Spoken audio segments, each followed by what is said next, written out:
তার মাথার ওপর জ্বলন্ত সূর্য। সে তৃষ্ণার্ত এবং তার কল্পনায় একটি বড় লাল তরমুজ ভাসছে। হাল্ক একটি জাদুকরী খামারে পৌঁছাল। সেখানে তরমুজগুলো সাধারণ নয়, প্রতিটি তরমুজ হাল্কের চেয়েও বড় এবং পাহাড়ের মতো উঁচু। হাল্ক অবাক হয়ে তাকিয়ে আছে। হাল্ক একটি বিশাল তরমুজকে জড়িয়ে ধরে তোলার চেষ্টা করছে।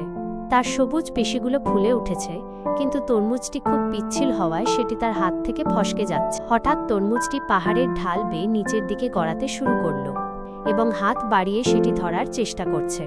পথের মাঝে একটি বিশাল পাথর ছিল। হাল্ক তরমুজটিকে বাঁচাতে পাথরের ওপর দিয়ে এক বিশাল লাফ দিল। তার বীরত্বপূর্ণ ভঙ্গি দেখা যাচ্ছে। তরমুজটি একটি খরস্রোতা নদীতে গিয়ে পড়ল। হাল্ক নদীর ওপর ঝাঁপিয়ে পড়ল। নদীর ওপারে একটি বড় ঝরনা।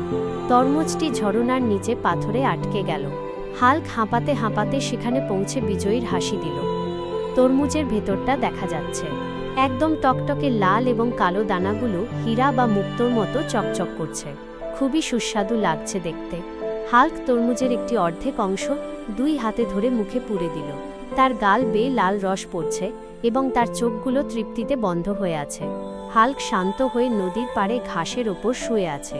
তার পাশে তরমুজের খালি খোসা পড়ে আছে। আমের ছোট ছোট বাচ্চারা পাহাড়ের ওপর থেকে হাত নাড়ছে এবং হাল্ক তাদের দিকে তাকিয়ে মুচকি হাসছে।